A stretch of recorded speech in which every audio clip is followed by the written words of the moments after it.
Episodes omusanvu okuva gye twatandikira beekwana batya okonsideringa biki byonna tetujjukira kufunayo ka session kakuwayamukko tulabe what do you think wawe twetaaga clarifyinga challenges buli omuzaina. And that's why we dedicated today's episode to that.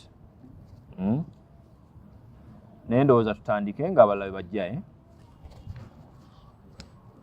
A'udhu billahi minash shaitanir rajim. Bismillahir rahmanir rahim. Alhamdulillah wa salatu wassalam. Alhamdulillah wa salatu wassalam ala man la nabiyya ba'dahu wa ba'd. Assalamu alaikum wa rahmatullahi wa barakatuh. Praise is due to Allah subhanahu wa ta'ala. May His peace and blessings be bestowed upon His beloved Prophet Muhammad sallallahu alayhi wa sallam, the one who fought tooth and nail for Islam to get to every corner of the world. I request Allah to have mercy unto him and whoever is to follow his footsteps till the day of judgment. Allahumma Ameen. I welcome you all to our last episode this year. And this episode marks the end of the dating story Islamically. Those who were with us in the start, you know very well. We started analyzing what love is Islamically. In our first episode, that's what we considered. In our second episode, we dedicated it to who are you. Before you even think of dating, do you have an answer to that? In our third episode, we dedicated it, we dedicated it to who is right. Before you date someone, are they right? Before you accept someone, before giving them a chance, are they right? We discussed that. After that, what did we discuss in the following episode? We also discussed how to communicate as you're dating, principles that govern communication Islamically as you're dating. After that, we checked out some of the basics to consider zotaina kubusa maso as you're trying to think of dating Islamically. And we also discussed compensation just in case dating fails. How do you compensate someone, if at all? Actually, when do you even compensate them? And in another episode, we discussed the family involvement. Family bijikwatako oba ezo story ezo za kuyiriba fana mukwano gwo. At least we discussed that too. So this being the last episode this year, I think if anyone here has been my student from the very first episode, okujjako nga mputu ye nnyingi naye sikusuubira kutomera, okujjako nga gwe omukwano gw'olimu gwa firimu naye sikusuubira kutomera okujjako ng'olina ebirala by'okkiririzaamu but at least nze ng'omuntu I try to guide you effectively. Aina kibagambirawo siri mukadde nnyo emyaka gyange si gye mingi ennyo ekiri awo kujja mmwe kale of course bye mba njogerako mba mbitegeera yes may Allah subhanahu wa ta'ala guide you all to the best Allahumma amin ate nzijukira nakibagamba no kibagamba ndi mukwaka introduction then to demo interaction nakibagamba n'okukibagamba nti it's really fair if you start seeing each other right now bukati bw'otalaba omuvubuka bw'otamukkiriza nga omulabyeko wano onakkiriza aliwa bw'otakkiriza hajjati ali wano nga at least yo kakasa gweoba nga olina by'oti omugamba nze nja bimugamba wano real life ajje nga ateredde osange kiwedde gwe ng'otwala muntu wo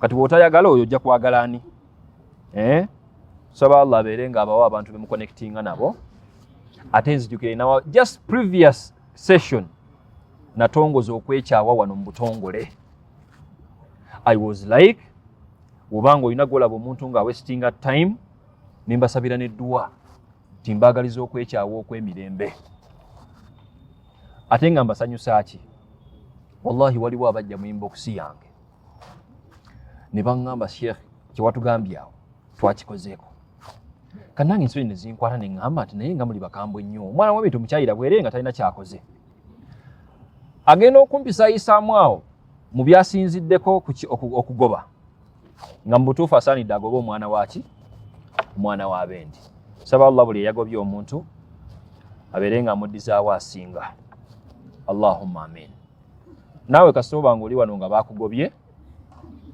kiba kirungi nnyo n'omanya ensonga ezakugobesezza bw'ozimanya mukubire kasimu omugambe nti amazima gennyini nakitegedde revising ekiteeso kye wagambye ekyokukola ki ekyokungoba so I don't remember okuva gye twatandikira yonna to have the session okumanya mulowooza mutya what do you say about these episodes oba tubamalidde budde any questions ezeetaaga clarification at least we dedicate today's session to that tumanye nti ebintu by'okwekwana islamically tukimaze ekyo tukisiiringe bwe munaddamu okundaba waneeno nga si leero tujja bba tuli kati mu bufumbo niko ebaddewo etya omwana w'abendi ogenda muwasa otya nga temunagenda munnika waliwo ataawo ka introduction akalala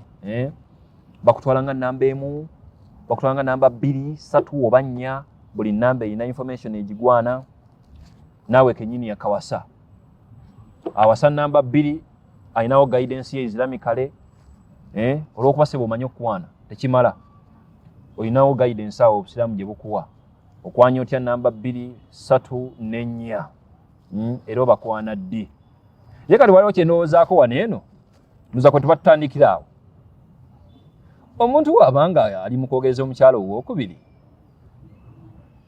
aba ayenda oba aba agenda kuwasa dirwa aba ayenze dirwa aba abeera omwenzi kuba kati omukyalo ono of course aba ali mu kwenda kuba muki kye mulowooza ebyo byonna kale si byakati byebyo nga tubikoze eki tubituuseeko tulabe wakola bw'ati aba tayenze bwakola bw'ati aba akoze eki abalibwa nga ayenze but before I accept any concerns from you any bibuuzo I want to take this opportunity to thank AL-HIDAAYA media all other media groups at least bakolagana ne Engineer Rajab oyo okusobola okulaba nga oba oliawo this information is being out there abantu abalala bakole ki baganyulwemu ate nga tali yekka waliwo ne Hajjati Latif awo sitoka kwa abasiraamu bakulabe AL-HIDAAYA media group bawe ku salaamu awo base kati bakulabe Alaikum salam wa rahmatullah. That's the team behind information eno kola ki okutambula abatali wano ne bagikola ki ne bagifuna oba oli awo tebandifunye guidance naye alhamdulillah tusaba Allah abeere nga ajongera ebirungi ne awamu ne management yaayo yonna. It's a big team. Tusaba Allah abeere nga agisaasira. Allahumma amin. Any other questions? Olwaleero kati lwammwe osobola n'okuba nkimanyi waliwo n'abawalimu abali wano. Osobola okubanga episode zonna ze twayogerako awo nga waliwo ke twalekayo n'ojulaba nga mutuufu keetaagisa okukola ki ng'okajjayo abasiraamu nga bakakola ki nga bakamanya. Yes. Tutandikire wa oba temulina concern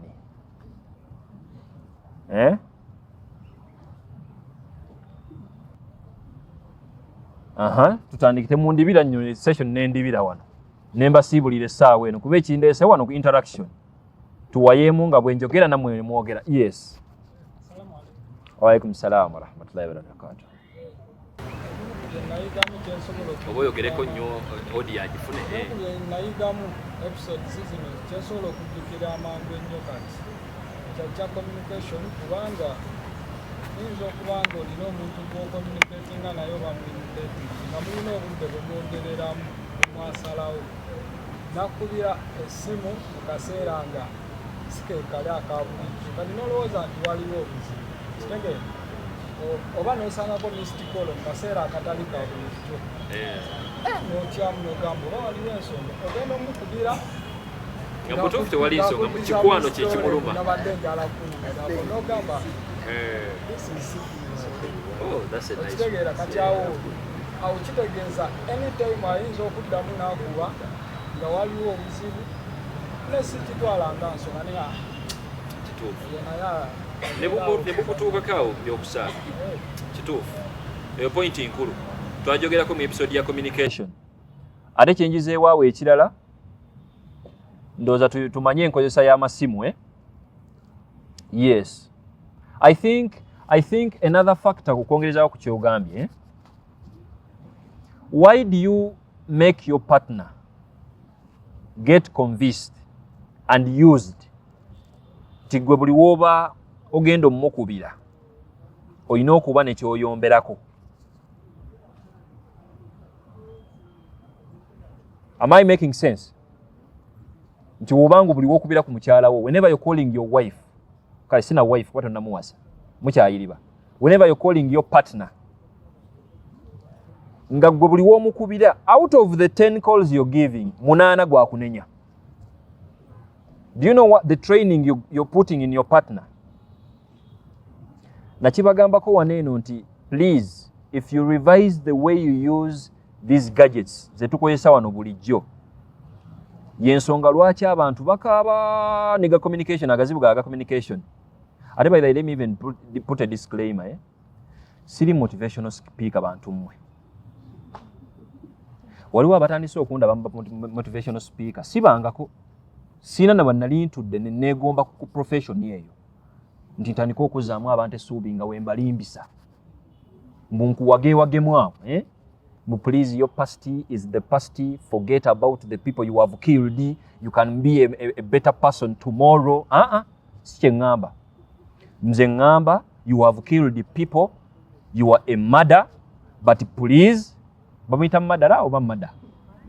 Murderer. You are a murderer. Please, that is your past. Chuusa kati. Tukimanye nti okyuse. Ndoza kategerekese, kuba buli wenjogera n'omuntu ayinza okulowooza nti olw'okuba mbasaasidde nga soogedde nnyo Luwarabu, nga sisomye nnyo aya, sisomye nnyo hadiisi, n'ojja ondabira mu kitimba ky'abantu aba motivational speakers, aneda si kyenkola ekyo. I'm someone who is discussing whatever I'm discussing with the approach of Islam. Clearly. Bw'owuliranga nga sisomye aya ng'owulira ogyetaagawo, nze wendi nkyali mulamu sinneefiira. Osobola okunfunza n'ongamba naye ekyo kyogedde mpa aya nkuyiira olukumuli lwa aya kuba zibangawo zo. Naye olw'obudde tugezaako kubikola ki? Obitematema mukko. The fact I was trying to reach at is Don't make your partner get used to your being problematic every when you call. Kuba oli busy omutendeka nti buli woba ogenda okuba olina kyogenda okuyomberako. It doesn't need a lot of common sense to understand nti wembanga neewummulidde nga saagala kintu kya kunstressinga nga wammanyiza nti buli wonkubira onstressinga, I have an option of not picking you up. You're ruining my moment. Ndoza kategerekesaako. So as you're communicating, okwongereza ku brother kyayogedde, Islamically, I have to add on it, Islamically, you know what it means when we add Islamically. Olina okukikkiriza nti bintu birina beera real even when you're communicating. N'otakisussa nnyo aye n'otakisika nnyo kudda mabega. Ndoza kategerekesaako, Barakallahu fikum. That's a nice factor. That's a nice factor. That's why we have the dialed calls. We have the number busy option when someone calls. Someone calls you and you make them busy. And the fact is you're busy. But you have to prepare an explanation to explain why you were busy. Nenge yakola essimu yakitendeka bulungi nti when you're busy you can easily press the red button. Omuntu n'amanya nti oli busy. Naye tuli ku dunia. A full generation kati ye yammwe. Ye lwaki nejjamu eyaffe naye kanneeteekemu kuba siri wala. Eyaffe. Omuntu akubira. You make them busy. Naddamu n'akukubira. You make them busy. Naddamu n'akukubira ogwokusatu. N'otyamu nti kirabika waliwo afudde. N'omukwata olwo. Ekibuuzo ekisookera ddala akubuulirizaawo lwaki onyize onfudde busy. Kati gwe mwekwana naye oyo. And that is your level of understanding it. You have to prepare a reason to explain why you were busy. Ndoza kategerekese. Naye ndowooza kiyingiramu n'abantu okubanga at least your partner knows that kugamba yakutama naye akimanyi nti wamwetamwa. Kati buli wonyiga busy amanyi mumanya nti omwejjako. Kati kirina okubeerawo kuddaka kukukanya lwaki onfudde busy. Oyiribe n'ensonga awo otagale bannange mbadde bwenti sigenderedde nno mbadde manyi nkwata. Those are the excuses. Mbadde manyi nkwata mbadde nkuta amazzi smartphone negira bweti. Mbadde nkwata simu negwa naye ng'olimba. So we are like you have to cleanse the communication story. Ebeere pure omukwano gukole ki. Yeah, because very many, a lot of people, I remember when we were discussing this from the start, we were like, we are trying to solve very many problems as happening in Bufumbo. Nze nkakasa bukakasa. Bantu bangi nnyo waneeno. Obanga tonnaba kufumbirwa. Oli busy otoleza byotagenda kuyiriba nabyo ng'ofumbiddwa eyo. Bw'obanga oli wano ng'oli mufumbo. That alone is a factor. Bw'ofuna akantu kano ng'obadde tukalowoozangako. Ng'otoleza bufumbo bw'embeera ekola ki? Etandika. May Allah subhanahu wa ta'ala guide us always to the best. Allahumma amin. Alwai atuwaya akalala ke yayigamu. Sheikh atuwadde yaka communication. Kali yali nsonga nkulu. Who else? Yes, brother. Wa alaikum salam.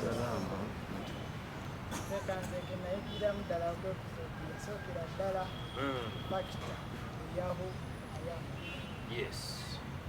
Omuntu oli awo gobosisinkana andisoose neokwate kunozuula omuntu ono gwe naawe ije binaki akati munyiivu gweweva oli musaazi yetali oba olusokera obeera nga oli siriyasi ate naye kyakakata oli w'abantu yayagala nnyo okubeera yekka.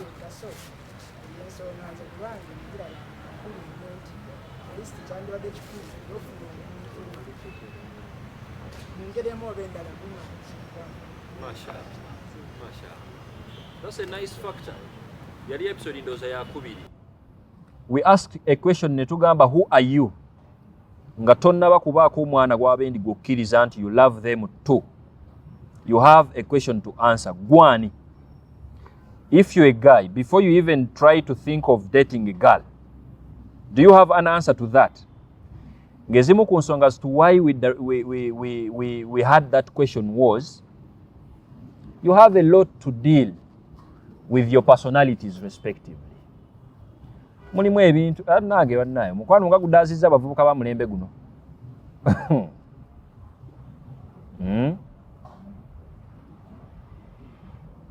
A simple example, there are people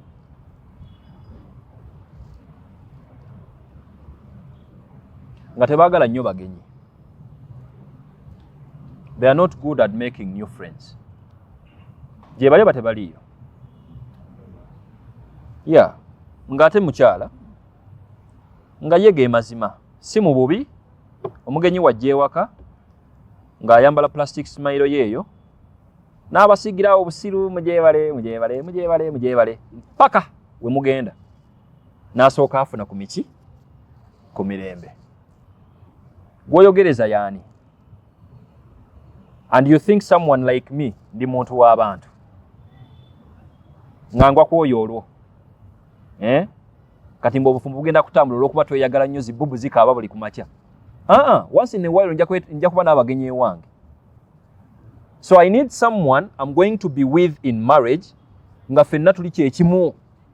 Bw'aleeta ku bagenyi be nga tutambula, nange bwe ndeeta abange nga obintu bikola ki? Bitambula. Naye sebo oli eyo olina omuntu gw'oyogereza, you've not even given that a thought.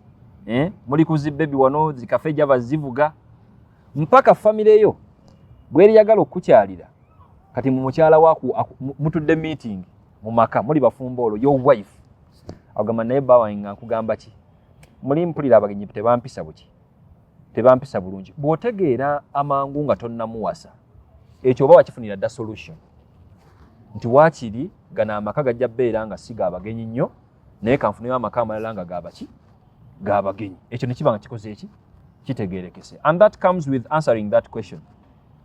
And given right now the courses you're doing, your profession, there are some professions nga mbutuufu olwa mindset z'abantu abo ziyinza obutaba matchinga. An example, I'm a sheikh.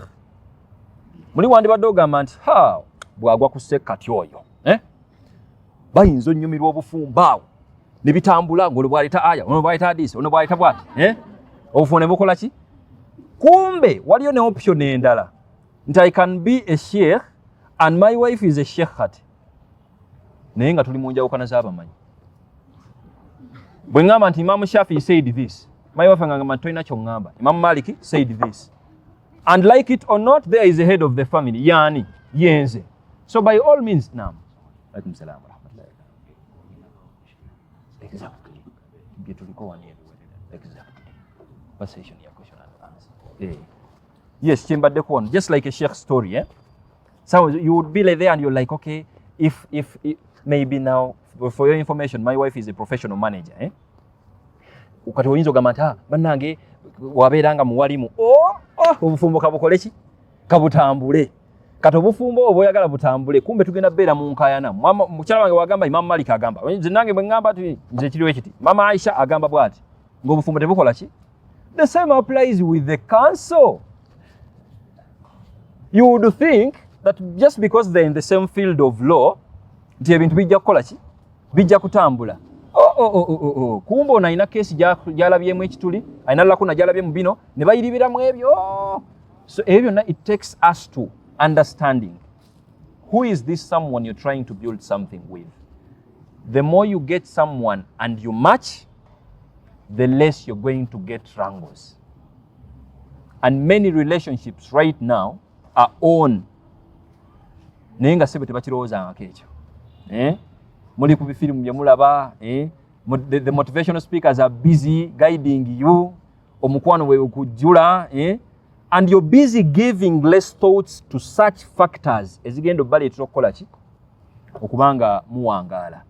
So all in all, I think that's also another concern as someone who is planning to date, or maybe as you're dating Islamically, you really have to answer that question. Do you really match with someone? Omuntu akulidde mu kyalo okumala emyaka 3. They have been deep down in the village.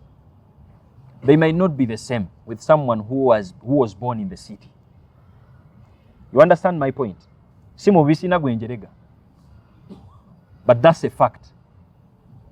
Nti wabeera mukyala nga akulidde mu kibuga nga gwe oli musajja wa mukyalo ate nga walookinga toyagala bintu bya kukyusa, there is less probability eba ntono nnyo things to work out. Anti we banakuyigiriza WhatsApp engeri bayinstallinga mu ssimu gwe ng'onyiga ti omukyala amanyi buli kimu, kumbe ekyo kintu kyangu. WhatsApp kuteeka buteesi mu ssimu kintu kyangu, gwe ng'obiteekamu entondo. Muleka gwe ku bannakibuga banne batambule. Bw'obanga naawe musazeewo okwefuna nga muli bannakyalo ng'osobola okitegeera tujja mmera ntondo ng'okkiriza mukyala akutegeere kuba wa mu kibuga. As simple as that's the guidance. Yeah. So it's not in line with calling off whoever you're having. It's in line with appreciating buli omukyali. If you get to know yourself, omanya gw'olina okwogereza. And I normally have this as a principle. Not every lady deserves your love. Not every category of lady. Olwokuba ayambala hijab, now they deserve your love. No. And not every gent deserves your acceptance whenever they apply. No. You have some good work to do to check whether musobola okumatchinga ne baki ne bana abantu. May Allah subhanahu wa ta'ala grant us that understanding. What wakalala? Addition. Yes, yogera ko nyo bakawulire.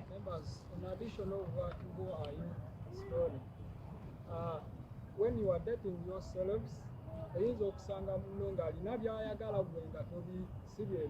Yes. For example, oyinza okubeerawo ng'omuwala ayagala nnyo ogenda mu zisinema, ayagala ebya pati mpikira Sheikh yayogerako ku bya pati, simanya birthday biteewe. Kati gwenga sitoli muntu weevu. Kati ogenda olaba muli mu dating, omwana akutwala mu sinema, ebigambo byayogera olaba sitole, olaba layini gy'akutte. Nga mutuufu temukwatagana. Kati gwenga olina birala, naawe oyinza obba ng'olina ebibyo by'atayagala. Kati nze ku ndaba yange, bwe ndaba nga alina omutima gwe gye gwekubidde ebintu by'ayagala, ayagala nnyo ebintu bya pati, sigamba nti mbasaagala kusaasanya sente. Naye kati nze nga personally, nze siri muntu wa bintu ebyo, simanya birthday party.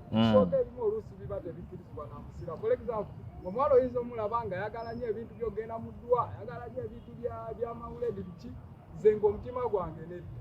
Kati nzaawo bwe tuba tudeetinga omutima gwange weba laavu yali mu 10 enege mpaka mwabiri awo mpaka lw'omukyala mu bitiibwa.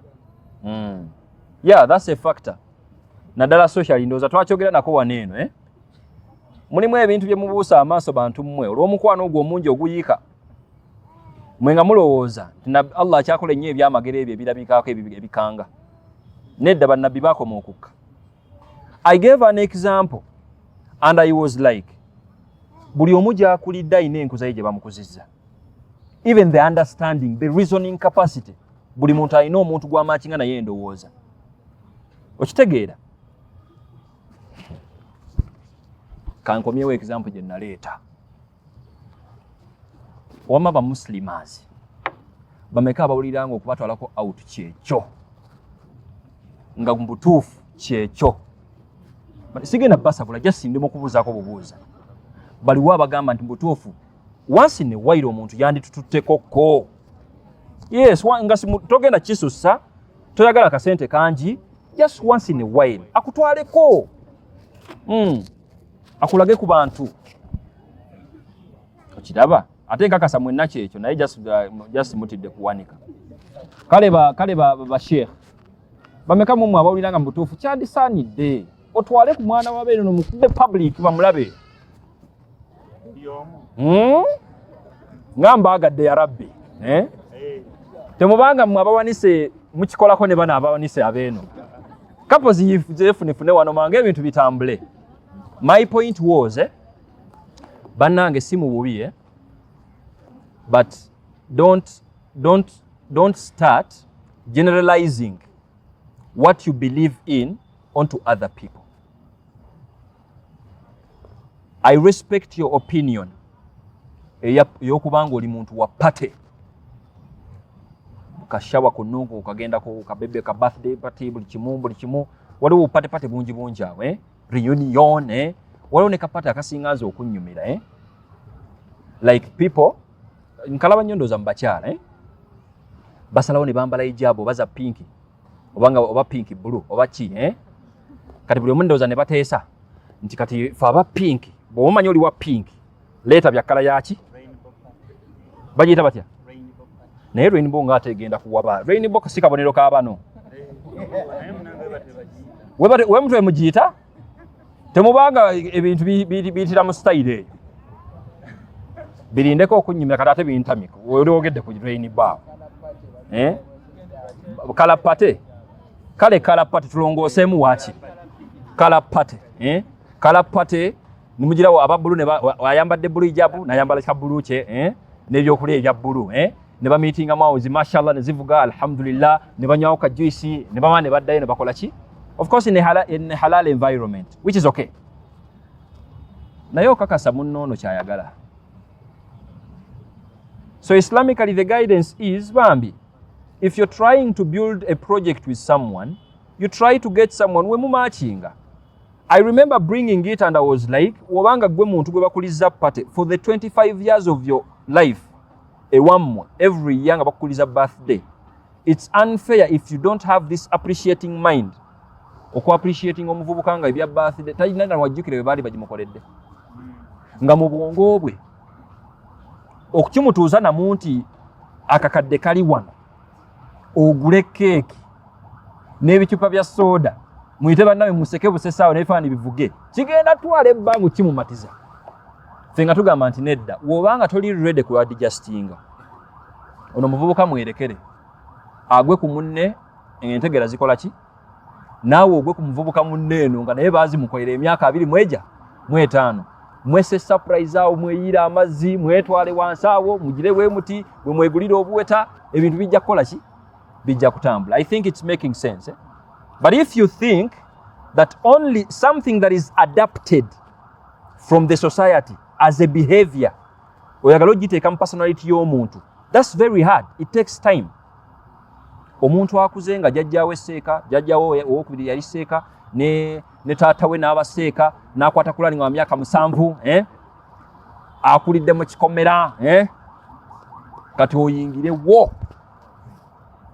ngo osimbudde olwo n'omukwano ogenda kukyusa muki muntu naawe olinze nga museetinze date y'embaga bajjajja baabo nga batudde bakulabe n'empale ku street ng'otambula weewuunye nti bakuganye tolina kwewuunya kati ffe nga tugamba nti nedda koona mpale zo wano naye banakugaana wali omanyanga ensonga kyeno family ekuganye mu butuufu nawe gitegere butegeezi nti butuufu tamanyi nange bayinza kukola ki kutwalamu ndooza kategerekesaako yeah you don't waste time mu bintu ng'ebyo byonna bye twogerako wano tetulina budde nnyo bwakukola ki bwakumala buli alowooza nti ogenda kumala ku budde ng'oyogereza omuntu barakallahu fikum otulabyeko akamala vaawo buvinga agenda okufuna wuzo but in Islamic dating tetulinawo budde bwakukola ki bwakwonoona. The moment you step to someone's life and you're like banaye mpulira njagala kwogera munaabwe njagala kola batandika olwo njagala kwogera munaye nawe nokkiriza owulirize business etandise bw'omanyira munaatambula oba temukwatagane.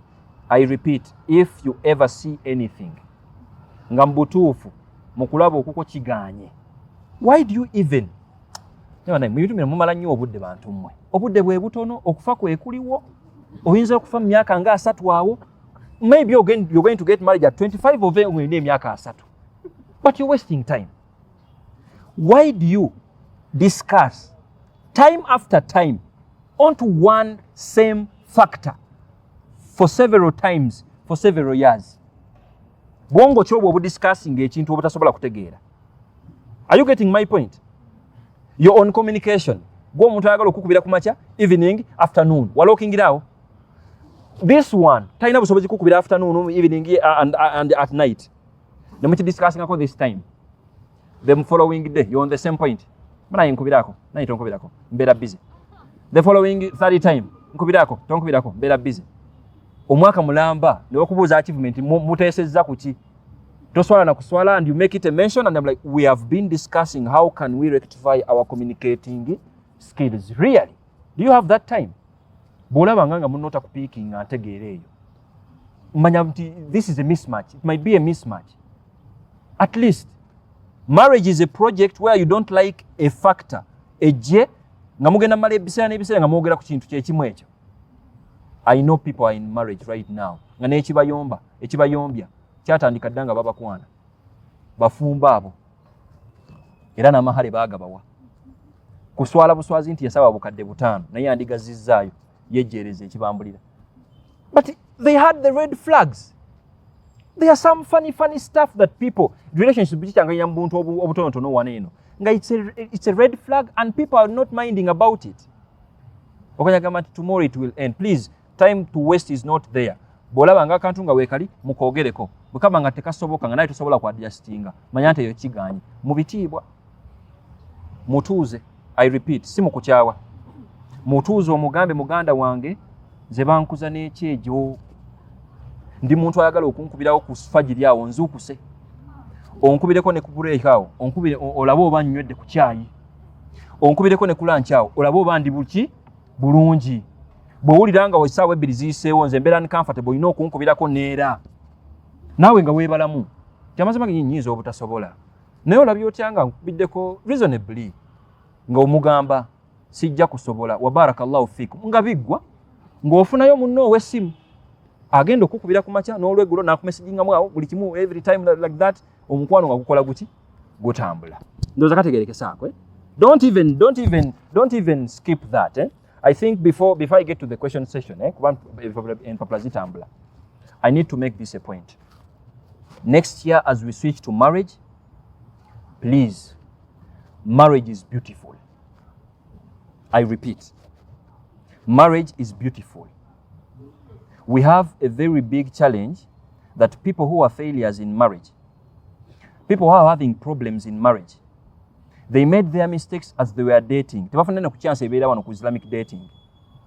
And so now they are having the consequences of their bad practicing of the dating in their marriage.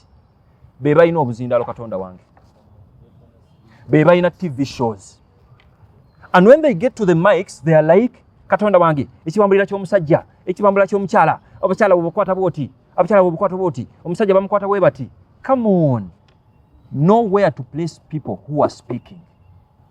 The beauty of marriage will always be there. Ne abantu abayinaga stories agakyafu ago batuliddeko sho. Making young blood brothers and sisters think disebo bufumbo obwo buli mu kukola ki kuyiriba. Personally, seetaga nnyo kubuuza kuba nawe inaaba babo bomanyi. People are busy enjoying marriage. Naye olw'okuba bali busy by enjoying. They have a lot to do as they are enjoying. Tebalina nnyo budde kubabbirako. Muyinza n'obabbira abasajja. Omuyinza n'obabbira abakyala. I think you understand. Kati banyumirwe eyo mu undercovers. Bwe bamuwaka. I know of more than a family. I really have to share this. Onasonyi, you're my brother. I know you won't like this. Nesigala kwogera linnya. I know of a good friend of mine. Every month, aina allowance gy'ateeka ku akaunti ya mukyala we without even accountability ng'ate groceries yazigula. That's a marriage. Just because gw'oli eyo tolina n'emikwano gyo tekirirayo obanoonya, it doesn't even make it is news actually to you. Abasajja gye bali abo wallahi gye bali ate atali omu. Anyone who is my friend sijja kyogera kumujagana nepanka, but gye bali. And it's happening, not one, not two, not three, not more than 10. Ng'olw'okusiima omukwano oguli mu maka, they have the guts to deposit. Mulowooza nno ngamba ssente mmeka? Mutanyumiza okunaba mu kutwala. Nedda bambi, ke kasente akakujja waneeno. K'oyibirako ku mulimu gwo. And the wife is very contented. Beba abakyala abalina akasente. Bwe mutya n'okkubira essimu nti bali mu bufumbo tebalina bya kukola. But they are busy on money, becoming bosses nga bali waabwe mu maka. And the guy is giving her the allowance. Ali awo just waka mukyala wattu. Akasente akalina tebakamubuuza. Come on, I need you to be like that. Nyumirwa obufumbo bwo. Mukyala we muwa akasente. Eduniya eyiribe batomeze bano. Abanoonya ba motivation speakers babatomeze. gwengo okimanyi nti owuwo mutebenkevu. I really have to make that a point because people I hear, people normally call off this style of dating and byakikadde, biliwe bitali byakikadde. Please, as you're listening to any advice,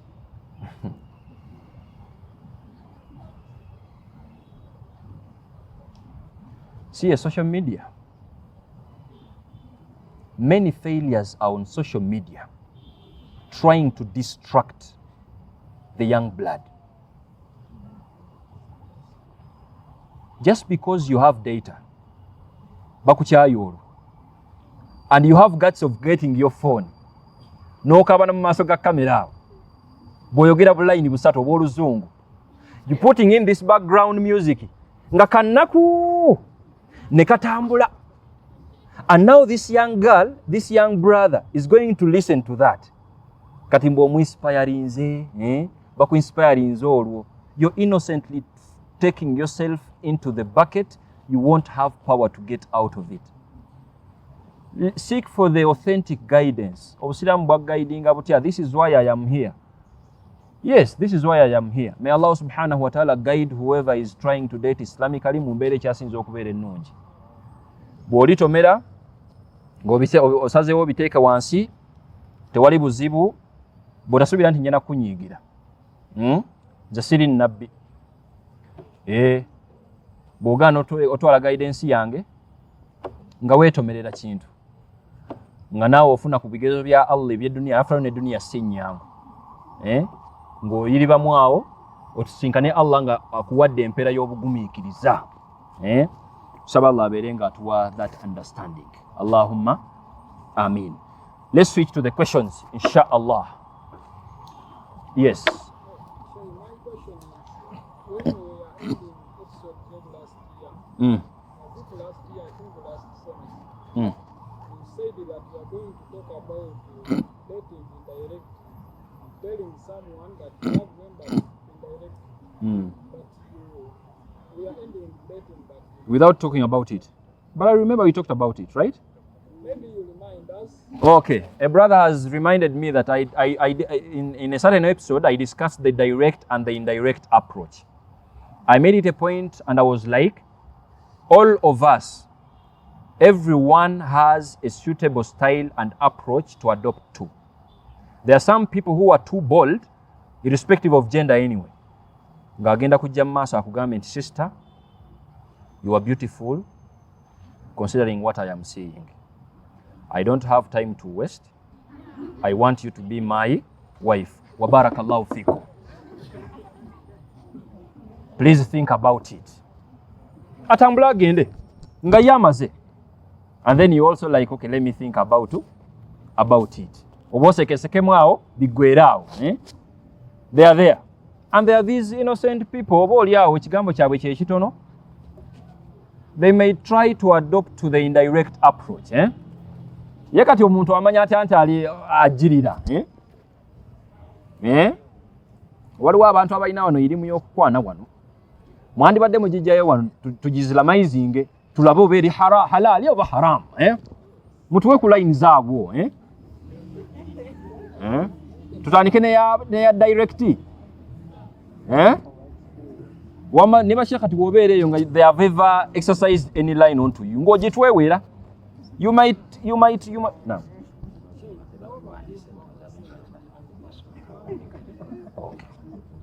Got it, yeah. Do you have any line there? What work a line one?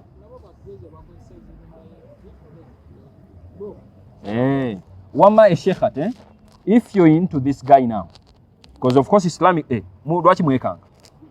Islamically, a girl is allowed to propose. Nothing is wrong with that. The problem is, how are you going to do that?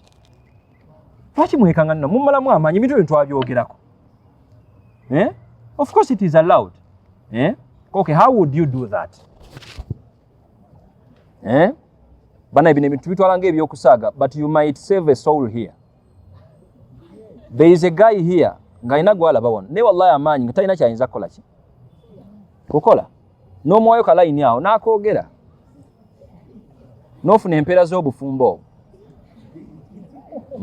And we even brought examples where, like, you remember Ali, when the love story of Ali and Fatima radiyallahu anhu, Ali wasn't too wade.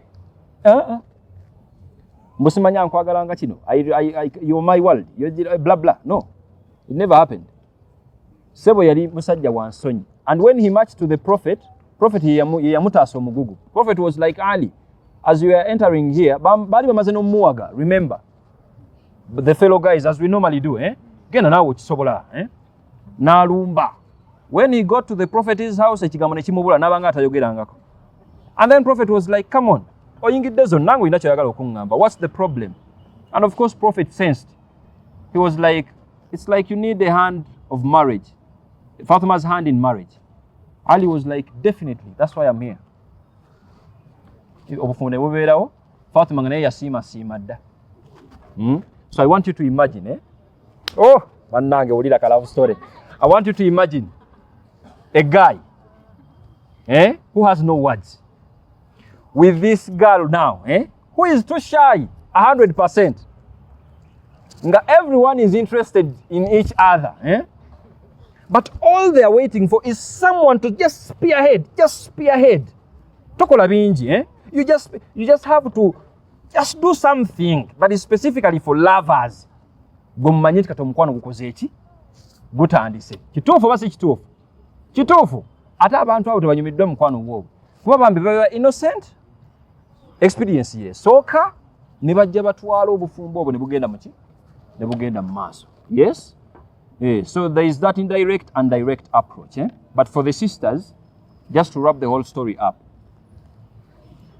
you can indirectly propose to a guy. For example, nyinza obbanga ndi wano eno. Ng'okimanyi waliwo sahaba ali side wano. Nga mbutuufu omulaba nnyo nange. Nga mukwano gwange nnyo. Nojja ntuwayaamuko awo. Kati oyinza kujja otya olowooza. Some people don't understand Luganda. You're not speaking Luganda, Oh, let me switch to English. I'm sorry, Okay. I was just saying, with the indirect approach, maybe if you feel like someone can make a good husband, you go to their friends. Their friends authentically. Or maybe you come to me if they are my friend.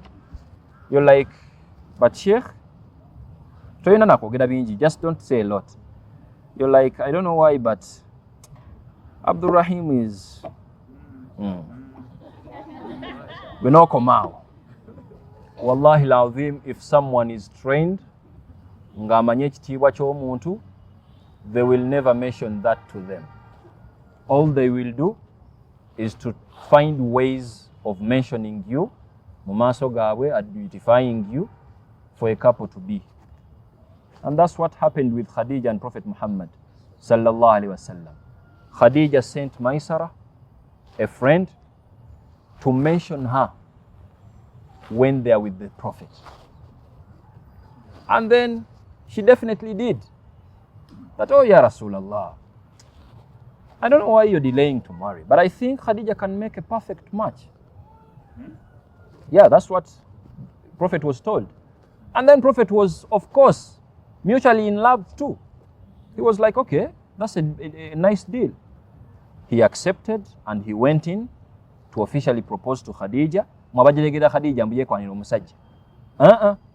He went in.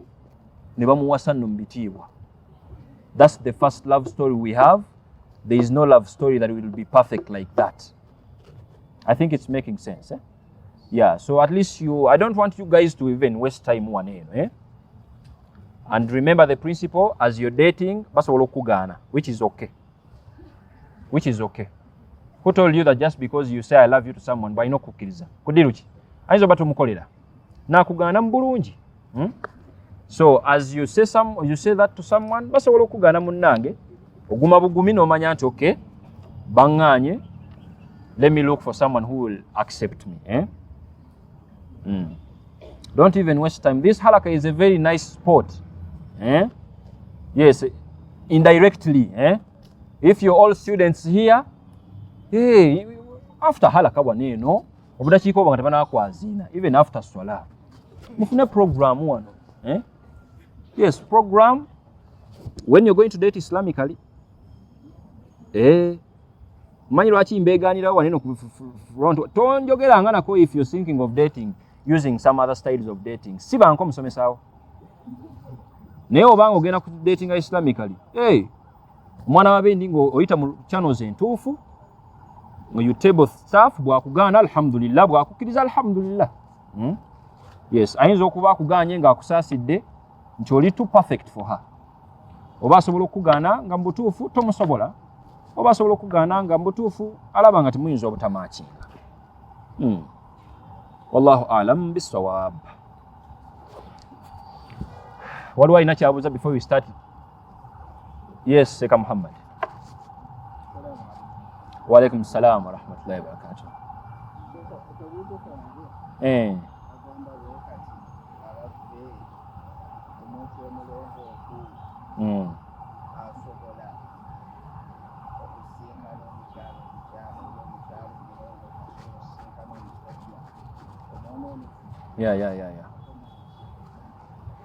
Sheikh Muhammad is asking, is it possible for someone who is righteous to get attached to someone who is the opposite of that? What do you think? It's possible. Yes. Very possible. Tusobola okuddayo netutunulira ku bannabbi baffe abamu nga Nabbiru mukyala bwe yafuna, tusobola okutunulira ne Asiya mukyala wa Farao. Asiya yali mukyala mulongoofu ate ye Farao. Exactly. Yeah, it's actually, I want to add on to that. It's very possible to get someone, you are righteous, and then you get this someone, ngambutufu, they are the opposite of you. That's very possible. And some of the reasons that get to that is, if you call off the Islamic guidance, if you let Islam guide you as you're dating, at least you decrease the chances of getting to that. Because I remember, as we were trying to define someone who is righteous, we were like, the religion deen is on default. Okunchanga ebirowoozo. Olina okubanga esswala kati osala n'okusiiba, si kusuubira na ku muntu kucyankalanya birowoozo nga akyayiriba n'esswala. So it's by default nti abantu basaala bannaddiini, it's by default. But you're not going to get married to the swala. Actually, when they pray, it's their prayer. It's not your prayer. You need their discipline. Their personality matters a lot. So in the sense of marriage as a project, leading you in Maghrib prayer, akalobozi nga kyekyo. Nondaba mu husband material. Oba tonnaba. You have to check some other factors. Okay, maybe I'm perfect there. Naye nga sikubye bakazi. Sikuba bakazi, just an example. Naye nga sikubye baki? Bakazi. Kisoboka tekisoboka. So it's very possible. Just like it's possible to get someone who is righteous and after marriage they turn opposite. That's also a fact. And that's why we have the door of divorce and khulu in Islam as we get to discuss that time. Osobola okufuna omuntu nga muntu mutuufu. Nafuna mikwano gyao negimuwabya. And now they are opposite to what they used to be. There is a doorway, of course. If they turn out to the opposite, yali asaala naye kati yeetaaga hadiisi mbu asaale. Yali asiiba naye ssebo mbu kati mbu akulumya. Mbu katagenda siba Ramadhaani mbu lwakuba akulumya. Ng'omanya nti atyuninze olwo bw'omugambako bw'oti n'atakyuka, there is a door to end that and get someone who is righteous. But it's very possible. And I want you to know that if at all you ever experience that and you practice patience, that alone is a factor for Allah to consider to reward you. Allah made it, it's a profound Quranic verse. Allah made us human beings to live together, to associate together for one sole reason. Atasbirun. Are we going to be in position to appreciate and be patient even with these differences? So if at all you feel like you can't go on anymore, it's okay. Go chigala, go funo omuntu alichi. But may Allah subhanahu wa ta'ala, the reason why we are here and we are going through all these guidances, it's like to decrease the chances. Mbutuufu sisuubira muyizi wange kuva ku episode esooka kutomera kati mu bintu byalabako. Sisuubira. Okujjako nga mbutuufu naawe obadde ondabanga kifaananyi. Ne mulimu ebintu nga mbutuufu. You can't just give them a deaf ear. That's why we take mention of that. And I normally intend to illustrate with good examples we all understand.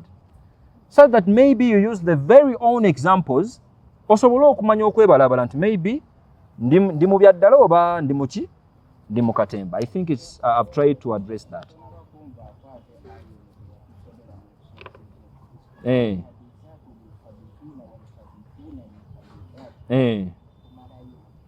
Al-khabithatu lil-khabithin. Allah, alhamdulillah for the Quran. Someone who is immoral. I explained it sometime. Someone who is immoral, they will easily get attached to their match. And someone who is morally upright, they will easily get attached to their match too, if you focus. Al-khabithatu, jamu khabitha. An immoral lady. Omukyala omuwemuzi, omukyala kyekirala ekidefining immorality. Omukyala omwenzi, omukyala omutambuze, omukyala omuvumi. Do you even know that there is marriage where a lady throws this big bagita abusing. Ekivumu bakita batya mu Luzungu? Abuse. Why? Do you know ekivumu? Swearing kuba kuwemula. A big word, banakitegeera abazungu. This now a lady throws a big word to the husband. Ne husband ayina katonda banga namudiza a big word. Ngoma yabegwako besobola. But there is someone nganze. Ompe mulamu olwa. Ne manya nti kubanga you okumpemula, there are two things involved. It's either your peers is immoral or maybe ewamwe gye wakulira bye bigambo ebitono byemukozesaawo gwe ng'ojja okisukumira muntu. So Islam is like, no, you don't give that like a thought. You let these immoral people, actually even in line with bed. Someone who is immoral, I gave this example clearly, I think last episode. I was like, when a girl is immoral, maybe when a guy is immoral, omusajja yebase n'abakyala abasukka ku omu, abakyala 10 abawala of different tribes intentionally. N'afulumako n'ebweru nga ne banne bamuwaga nti yo international muntu gwe osabula ono n'ogira n'oli. And now you come Muslima, gw'oli wakakayako, you're my student Islamic dating. I'm busy telling you that they are not supposed to undress you as you are dating. They're not supposed even to touch you. You just have to be like, no time to waste. You're going to be a boring factor to this guy. Because in the first week, ajaba asubira kaga. Butobina mnambirowoozo obalanika. In the second week, asubira sebo kukikolako. Tochi tonana kirowooza nako. Kati bambi omusajja ono olw'okuba Allah yamuwa olulimi ng'atandika okwogera, you know, I'm going to marry you. It's only a few days. Your father knows me. Your mother knows me. Even your sisters twebongako. Just accept it. Tukikoleko wano. After all, I'm coming next month. Nga nawe sebo ogendera mu abo. Nga jira ddala next month. Gyakukyayireeyo. Naye ng'akumaze. Mukategeera akantu ako. So you let these immoral people, katola ani immoral guy alinga ali immoral, muntu wabakyala 10, different tribes, different nations. Bwagwa ku mukyala munne wano. Nga naye ka history keeko, I think these are the normal people that normally say, egali ekozeeko ebantuufu. Isn't it? And now you're inspired by that. If this guy gets this girl, nga n'omukyala ono ayina history we, basajja amugula katoyo kati mumaze. Nagera nakusetinga paka womumaliriza. If that's the girl you're with, it will make sense. Because in the first week, just mwetaga muja sinkuba kutonya mwawo. Mwenga program weekend ekola ki? Eggwa. Mu week eja. emu kisoboka oba tekisoboka but ku muntu ali morally upright it doesn't make, and that's why Allah was like certifying them already priorly. Omanye al-khabithatu lil-khabithin, the immoral ones, the impure ladies will easily get easy attachment to the impure men, and the vice versa is correct too. Mukategedde akantu ako? Yeah, and you really have to be careful about that. Reason being, some people are being believed, are being convinced they are less of a man or woman just because of the past of their partners. Yeah, you need a lot to satisfy such a guy if you're not of that quality. Yeah, and the chances are 0%. Yes, what makes you think that you're going to do whatever the 10 girls did to him? And what makes you think that you're going to do to this girl whatever the 5 men did?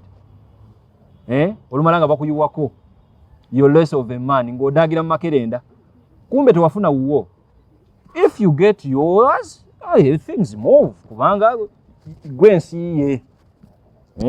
Gwe nsiye. The same applies to, may Allah subhanahu wa ta'ala guide us, but I know this is a sad reality. Fornication is rampant today. Yeah, it's very rampant. Kachikola amawulire wetuwulira nti muntu akyali mbeera. Wobata kujeregana. Wane ekyo weekiri. Bano bayinza okwejeregerawo. But morally, I think that's a big deal.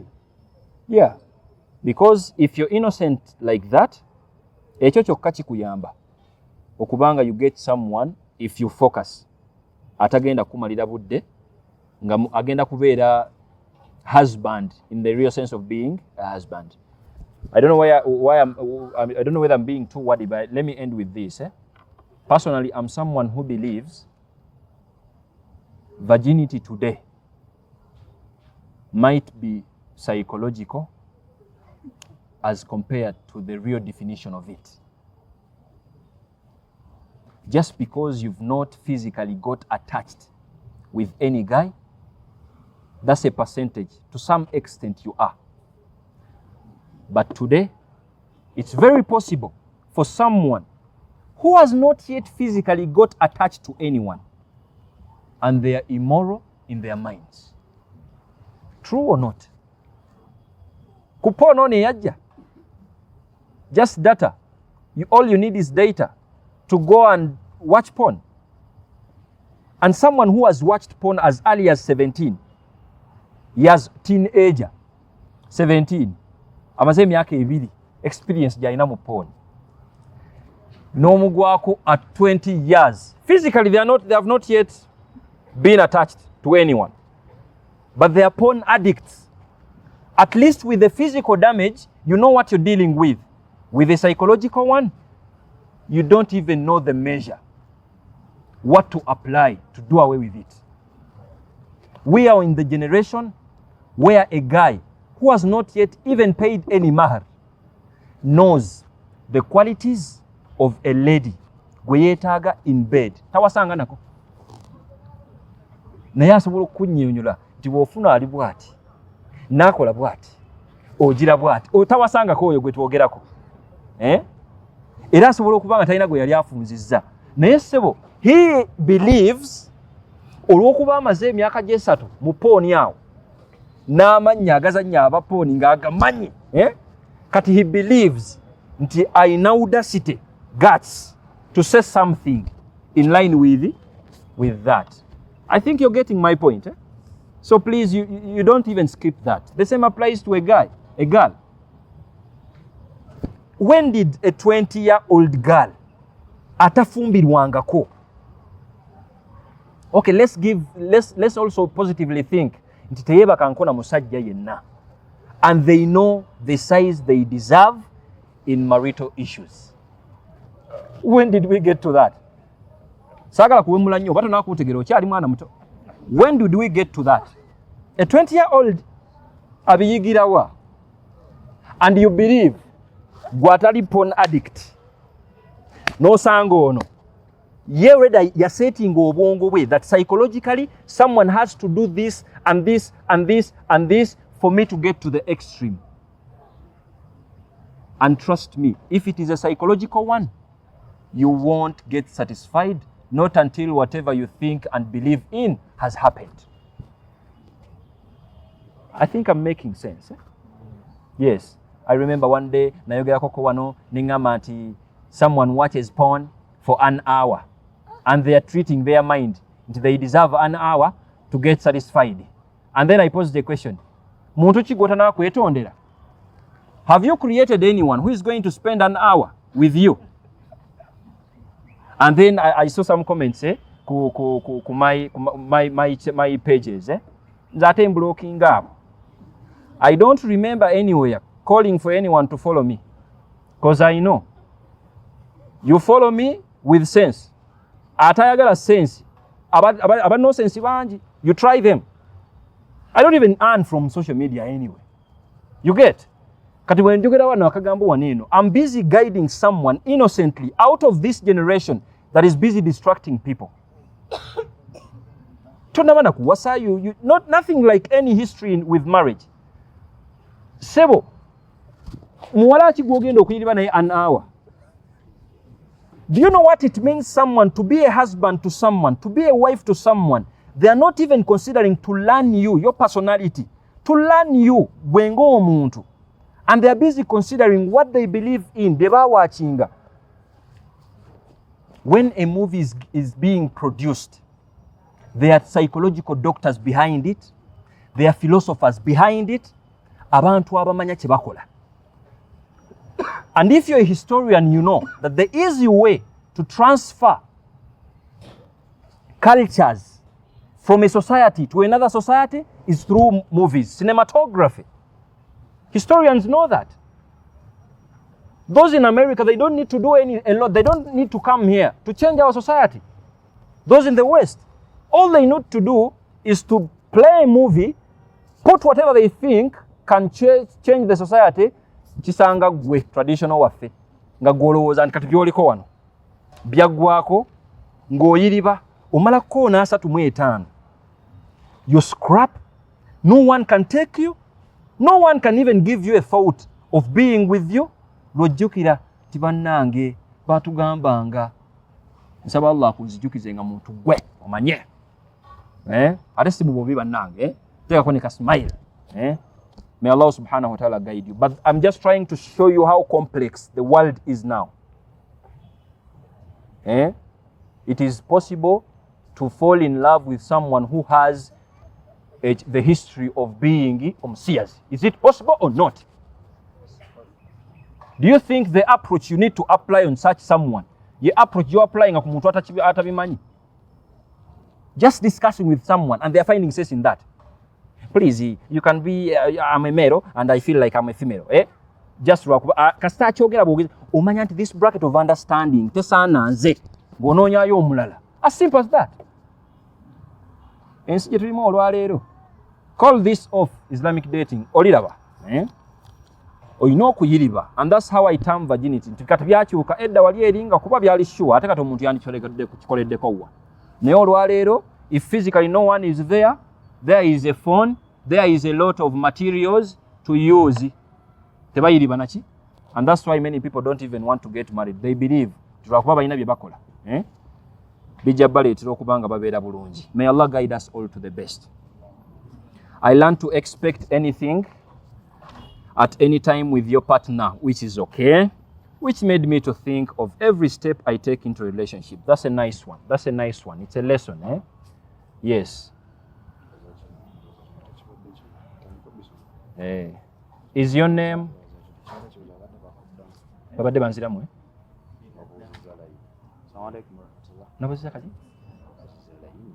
Oh, waliwo atwadde kalayini wano bannaaye. Yes, nino kafuna waneeno. Is your name? رب اشرح لي صدري ويسر لي امري واحلل عقدة من لساني يفقهوا قولي. السلام عليكم ورحمة الله وبركاته. Thanking the Almighty Allah. MashaAllah. Calling us to be here at this juncture.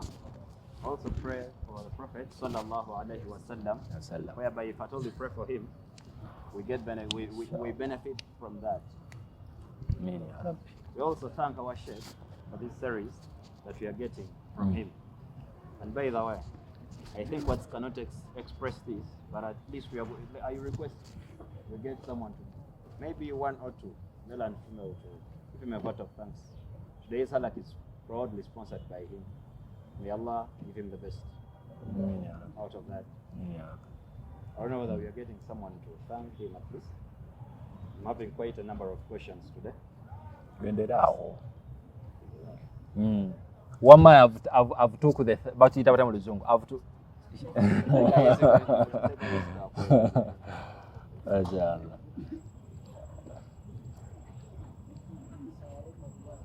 Alaikum salam. Evening, everyone.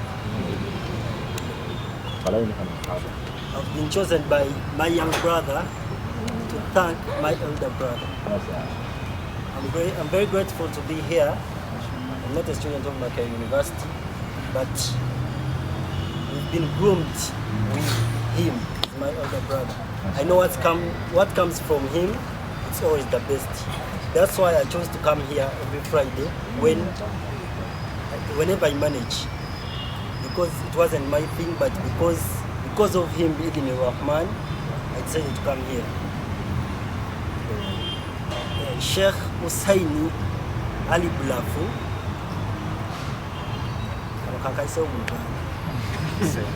Sheikh Hussein Ali Bulafu are holding a content to our man in you. He's a reader. By the way, Allah subhanahu wa ta'ala atuuza mu Quran nti omuntu yenna amanyi kana n'atamanyi tasobola kubanga benkana. Whenever someone makes a lot of research, buli muntu wasome nnyo Allah subhanahu wa ta'ala amuyigizayo ekintu ekipya. That's why ffenna tubeera wano ne tumusomako. And on addition to that, omwana wa university yenna nayitamu kwa university. Mu university yenna okubeera moral upright alina okubeera mu research kala. Banaye our sisters n'oba onyirira otya naye nga tolina mpisa, omusajja talina wagenda.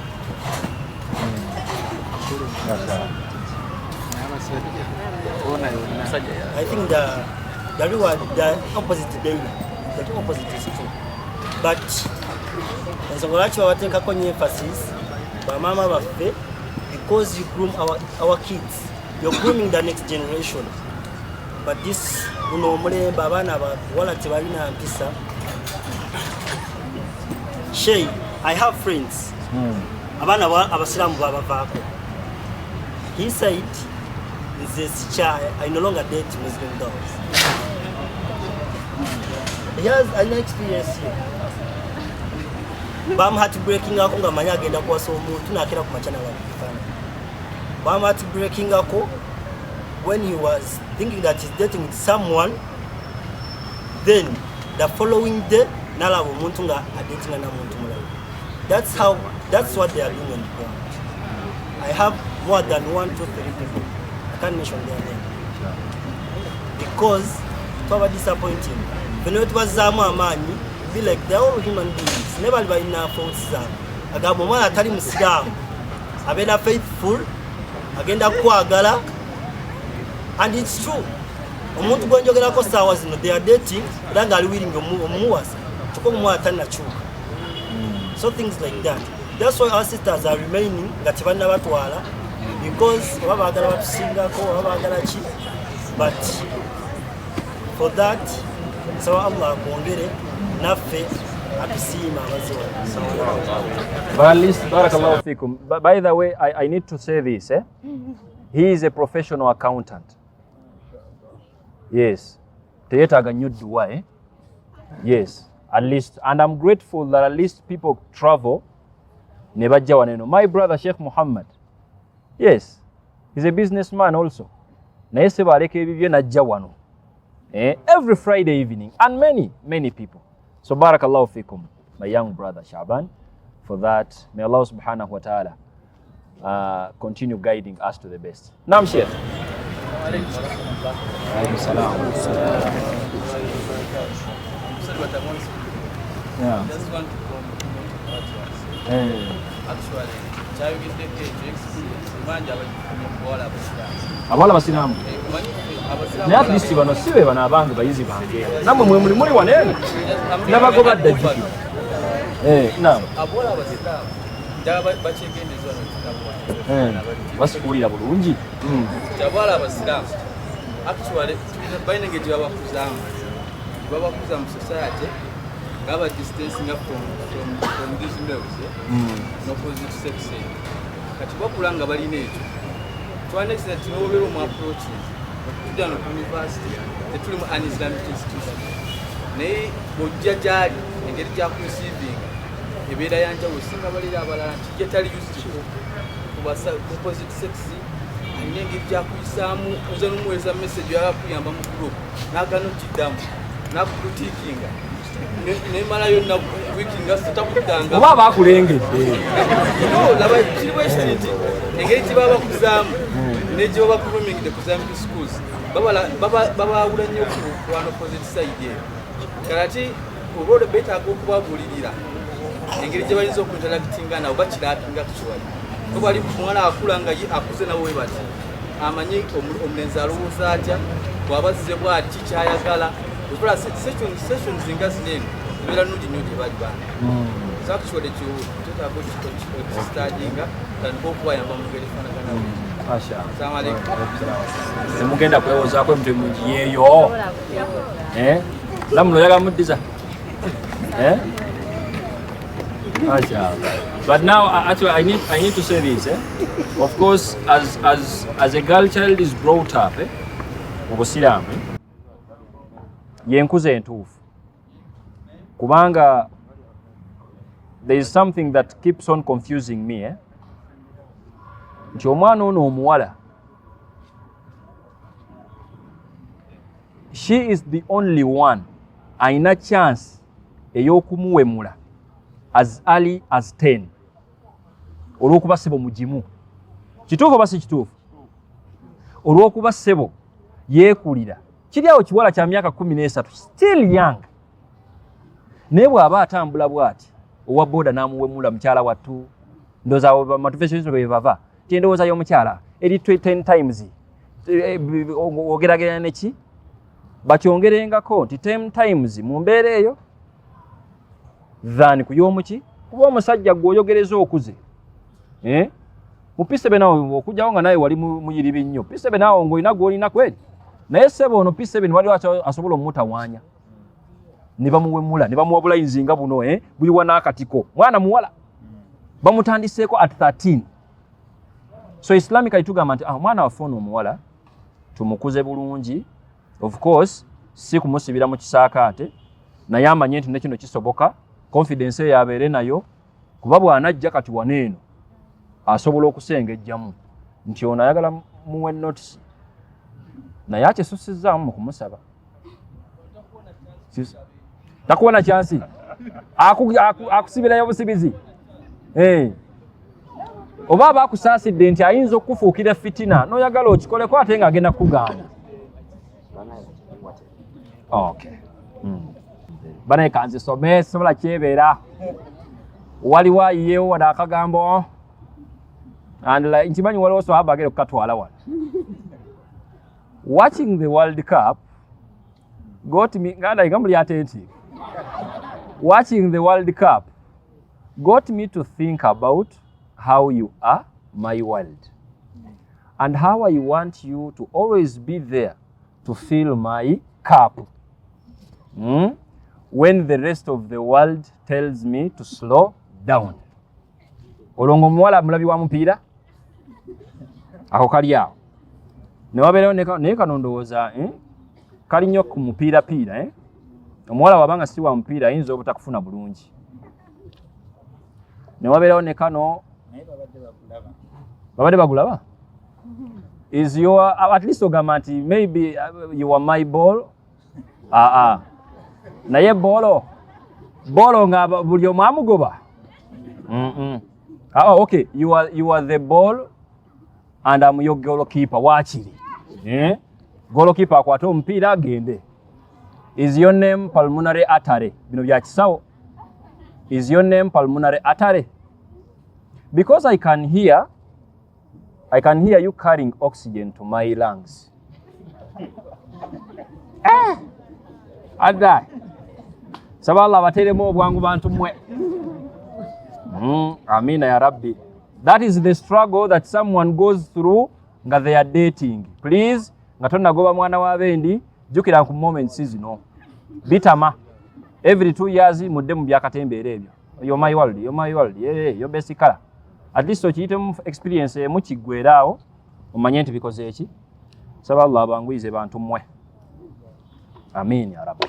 Mpozi okuyisaawo kano abadde alina ku list y'abakyala agimumpeereko kabadde akyagala.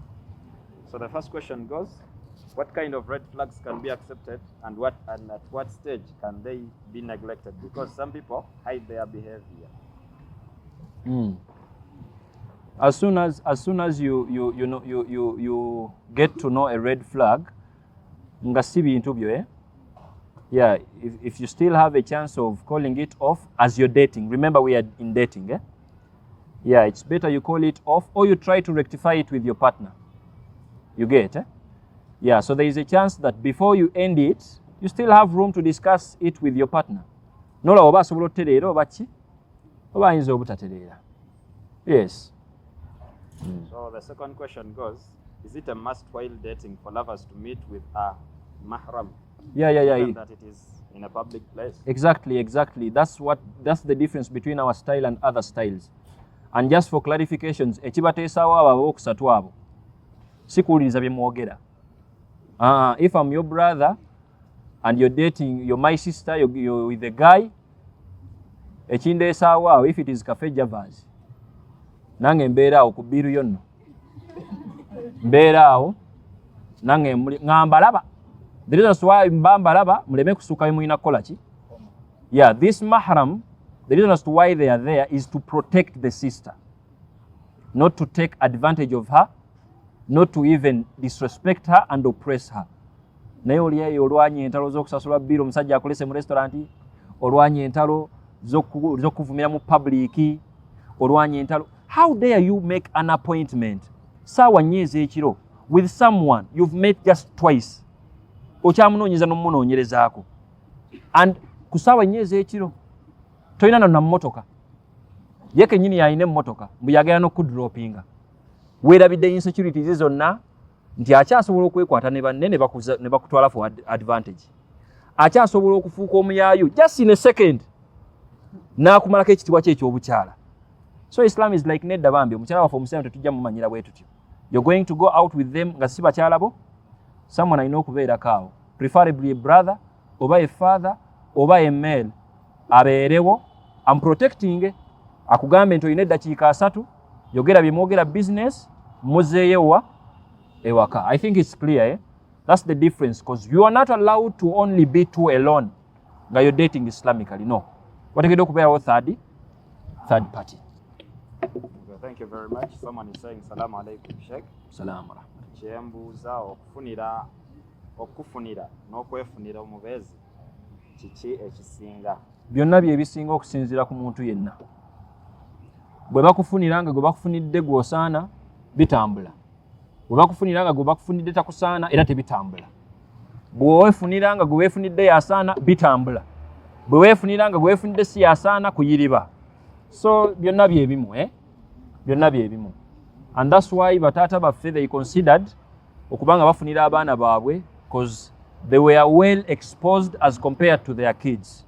Atenga nabo, of course, if you can't trust your father to not notify, oba okulabirayo omukyalo omulungi nga mulina testi ndowooza eba yanjawulo, eh? Yeah, but both ways byonna biba birungi. No worries. Wa barakallahu fikum.